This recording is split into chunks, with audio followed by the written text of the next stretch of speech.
Hello students, hello बच्चों, कैसे हैं सब लोग? बढ़िया। ओके, अब केमिस्ट्री जलवा, मजा आ रहा होगा। ओके, पढ़ते रहो ऐसे ही खूब मस्ती से, कोई टेंशन नहीं है। कॉन्सेप्ट सीखते जाओ, बहुत काम आने वाले हैं। और कभी ये मत सोचना बेटा, कई बार बच्चों को पता क्या लगता है कि यार जो सर बता रहे हैं ये मेडिकल वाले स्पेशलिस्ट होते हैं, यार ये तो आईआईटी में आता है, मेडिकल में तो आता नहीं है। ऐसा नहीं है बेटा, हर कॉन्सेप्ट पे सवाल मेडिकल में आ चुके हैं। तो कभी मेडिकल वाले ये मत समझना कि यार हमारा मतलब की चीज़ें नहीं है। ये तो जो बताता हूं ना, जस्ट वो बताता हूं मैं आपको कि किस टाइप के क्वेश्चंस आते हैं और आप गलतियां कहां करते हो। आपसे हो नहीं पा रहे हैं, दैट मीन्स व्हाट, कहीं ना कहीं गलती कर रहे हो ना कहीं मिसकॉन्सेप्शन है, अंडरस्टैंडिंग में थोड़ी सी प्रॉब्लम है। उसका तो आपको पता ही है क्या सोल्यूशन है। आप वीडियो प्रॉपरली देखोगे, आप सब समझ जाओगे, और द टाइम्स आप देख ही रहे हो सारे, राइट? ओके, आज जो हम ले रहे हैं फिर बड़ा, इसमें भी कहीं कहीं कंफ्यूजन्स है। आइसोमेरिज्म में, ऑर्गेनिक में, टॉटोमेरिज्म। थोड़ी देर सुनेंगे फिर आपको पता ही क्या होना है। टॉटोमेरिज्म,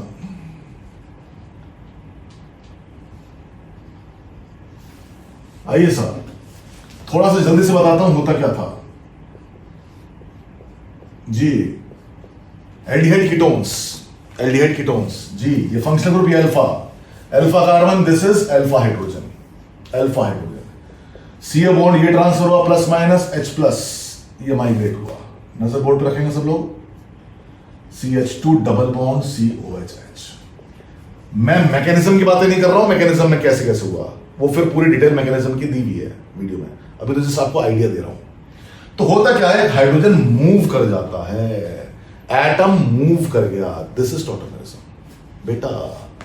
इसका मतलब रेजोनेंस में और टॉटोमेरिज्म में आपको डिफरेंस नहीं पता। बहुत बढ़िया सवाल है। रेजोनेंस के दौरान, ड्यूरिंग द रेजोनेंस, कोई एटम शिफ्ट नहीं होता, only position of electrons will shift. Electrons तो घूमते हैं, चार्ज घूमता है। टॉटोमेरिज्म में एटम शिफ्ट हो गया। खैर पूरी डिटेल है। ये वाली फॉर्म, अच्छा ये दो फॉर्म होती है बेटा, इसको हम बोलते हैं कीटो फॉर्म और इसको बोलते हैं इनॉल फॉर्म। अल्कोहल वाली फॉर्म है ना इनॉल, कीटो इनॉल, और ये एक दूसरे में रैपिड इंटरकन्वर्जन रहता है, इक्विलिब्रियम स्टेट में रहते हैं, जबकि रेजोनेंस में इक्विलिब्रियम नहीं आता था। खैर दो फॉर्म होती है। कंडीशन होती है भाई अल्फा हाइड्रोजन होना जरूरी है। इसमें मैंने बहुत बड़े क्वेश्चन मार्क लगाए हैं कई जगह, बताऊंगा। फिलहाल आपके लिए अल्फा हाइड्रोजन आपने सुना है, चलिए देखते हैं। अब होता क्या है बेटा, इन पहला सवाल तो ये बनता है कि which one is more stable. तो keto form is approximately 99.9%, it is 0.1%। Keto form हमेशा ज्यादा स्टेबल होती है बेटा, नॉट हमेशा। कीटो फॉर्म ज्यादा स्टेबल होता है जनरली। क्यों होती है? Because CO bond is more stable then CC bond. CO bond की स्टेबिलिटी ज्यादा है, CC बॉन्ड से एनर्जी ज्यादा है बेटा, तो ये वाली फॉर्म ज्यादा स्टेबल होती है। बस क्वेश्चन स्टार्ट्स। ये वो क्वेश्चन है जो मैंने तो यार आज तक देखा नहीं किसी को कि ढंग से इस बात को समझ पाता। क्वेश्चन ये है बेटा, मैंने कहा जनरली कीटो फॉर्म जो होती है ना, keto form is more stable than enol form generally, but sometimes, अब तो समझ गया ना मैं क्या पूछ रहा हूं, समटाइम्स इनॉल कंटेंट ज्यादा होता है। बस बेटा, अगर आप लोग, जिन लोगों ने अच्छा पढ़ा है मैं उनसे बात कर रहा हूं, जिन्होंने कम पढ़ा है बेटा उनको तो पढ़ना ही पड़ेगा, लेकिन जिन्होंने ठीक ठाक पढ़ रखा है, जिन्हें लगता है ठीक ठाक पढ़ रखा है, वो इस सवाल का जवाब दे दो। क्या उन्हें कभी ढंग समझ में आया कब इनॉल ज्यादा होता है कीटो से? एक दो कॉन्सेप्ट एरोमेटिसिटी समझ में आ गया होगा। मैं तो पूरी बात कर रहा हूं बेटा, मैं तो पूरी बात कर रहा हूं। से फॉर एग्जाम्पल मैं आपसे यही कहता हूं, सुनो, मैं आपसे यही पूछता हूं, वो 4 मॉलिक्यूल देगा और कहेगा किसका इनॉल कंटेंट ज्यादा है, उस समझ बात को। तो जैसे मैं तो आपसे एक सिंपल सवाल पूछ लेता हूं, चलो छोड़ो, एस्टल्डिहाइड और एसीटोन, बताओ दोनों में अल्फा हाइड्रोजन है, दोनों का ये कीटो फॉर्म है, दोनों अपनी अपनी इनॉल फॉर्म में आएंगे, कि नहीं आएंगे? बोलो हाँ। लो लिख देता हूं, CH2 double bond COH CH3, ठीक। अब बताओ इसकी इनॉल कंटेंट ज्यादा है कि इसकी इनॉल कंटेंट ज्यादा है? बता दो चलो आप मुझे। एल्डिहाइड और कीटोन में तो बड़ा सिंपल एग्जांपल लेके बता रहा हूं भाई साहब, ठीक। इसकी भी इनॉल फॉर्म आ गई, इसकी भी इनॉल फॉर्म आ गई, ठीक है। इन दोनों की कीटो फॉर्म ऑब्वियसली डोमिनेटिंग है, बट इन दोनों इनॉल में इसकी परसेंटेज ज्यादा है कि इसकी परसेंटेज ज्यादा है? होगा नहीं सवाल, होगा नहीं सवाल, क्योंकि हमें इससे कॉन्सेप्ट्स नहीं पता, ठीक। रुक जाओ और दिखाता हूं तुम्हें, और दिखाता हूं तुम्हें। मैंने कहा CO, खूब आते हैं सवाल।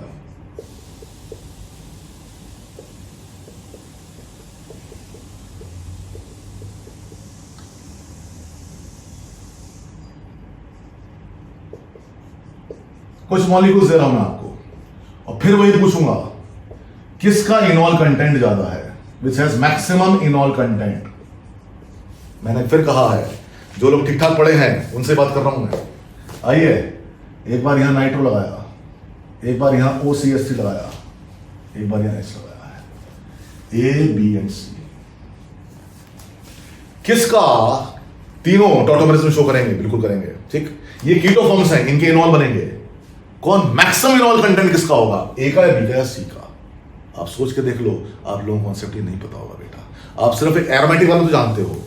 आप कौन सा वाला जानते हो? एरोमेटिक वाला, जैसे मैं बताऊं आपको, ये है, बताओ इससे क्या बनेगा? इसका अगर आपको ध्यान हो तो ये बनेगा। तो आप एक एरोमेटिक का तो जानते हो कि साहब इसका इनॉल कंटेंट मैक्सिमम होगा कीटो से, लेकिन बेटा इसमें तो बहुत सारे केसेस हैं, खाली एरोमेटिसिटी थोड़ी है, बहुत सारे कॉन्सेप्ट देखने पड़ते हैं। कहां कॉन्जुगेशन है, विड्रॉइंग ग्रुप क्या कर रहा होगा, डोनेटिंग ग्रुप क्या कर रहा होगा, कब इनॉल बढ़ेगा, कब इनॉल कम होगा। बोलो मेरी बात समझ आ रही है? तो एक सिंपल सी वो कीटो इनॉल पढ़ लिया और इसमें ये ज्यादा है, इससे थोड़ी काम बनता है बेटा, ठीक।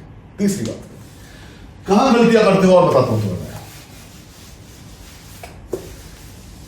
तुम सिर्फ देखते रहते हो अल्फा हाइड्रोजन एटम। आइए बताना मुझे, क्या ये मॉलिक्यूल टॉटोमेरिज्म शो करेगा? क्यों? ये फंक्शनल ग्रुप हो गया है, कार्बन, ये अल्फा, ये देखो है तो H है तो। अब बताओ क्या ये H ऊपर चला जाएगा? देखो बेटा, अगर ये यहां जाएगा तो अब सेंस लगाओ, यहां डबल बॉन्ड आएगा, और रिंग में दो डबल बॉन्ड लगातार नहीं आ सकते, आप जानते हो। तो सिर्फ ये कहना कि अल्फा H होना चाहिए बात नहीं बनती।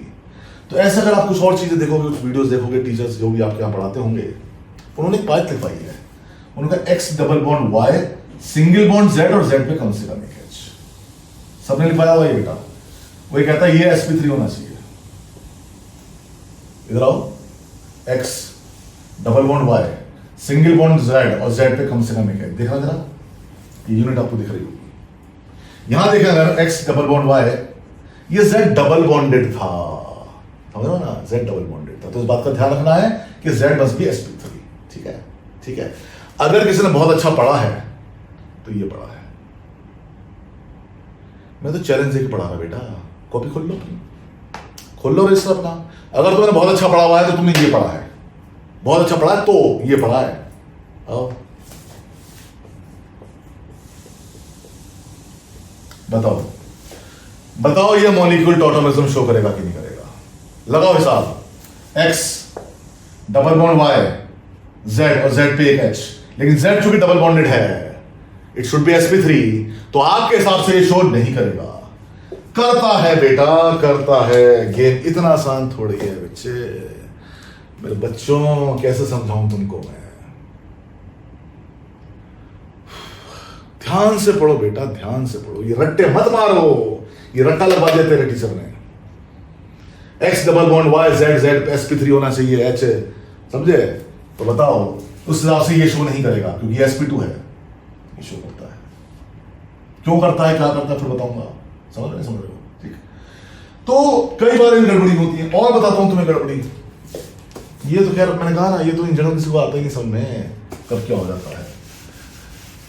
और देखो, तुमने नाम सुना है साइनाइड और आइसोसाइनाइड, साइनाइड और आइसोसाइनाइड, NC। चलो चेक करता हूं मैं तुम्हारी नॉलेज आज। क्या जानते हो ये कौन सा आइसोमेरिज्म है? साइनाइड और आइसोसाइनाइड कौन सा आइसोमेरिज्म है?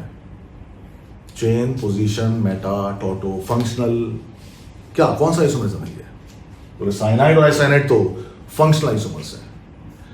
बेटा गलत बात है, ये टॉटोमेरिज्म है। बात पूरी सुन लो, लेट मी कंप्लीट। 1,00,000 रुपए का पॉइंट है बेटा ये। आइए, साइनाइड HCN और HNC, साइनाइड और आइसाइनाइड। अब इधर देखना RCN और RNC। मेरी बात बहुत ध्यान से सुननी है। साइनाइड और आइसोसाइनाइड की बात चल रही है कि क्या होते हैं। अगर ये हाइड्रोजन साइनाइड है HCN, H और HNC, ये है टॉटोमेरिज्म। और अगर ये R है तो फिर ये फंक्शनल आइसोमेरिज्म है। क्या है? फिर ये फंक्शनल आइसोमेरिज्म है। बोले सर मेरे तो सारे फंडे फ्लॉप हो गए। कोई बात नहीं, हूं तो बताऊंगा, तो ऐसा थोड़ा कुछ नहीं बताऊंगा। फिर सुनो पहले बात क्या हुई है। साइनाइड और आइसाइनाइड कौन सा आइसोमेरिज्म है? पहली बात तो क्वेश्चन अपने में इनकम्प्लीट है। कोई पूछे ना साइनाइड और आइसाइनाइड, कहना रुक जाओ, क्वेश्चन तो ठीक से पूछो। हाइड्रोजन साइनाइड अगर है और हाइड्रोजन आइसाइनाइड है तो ये टॉटोमर है।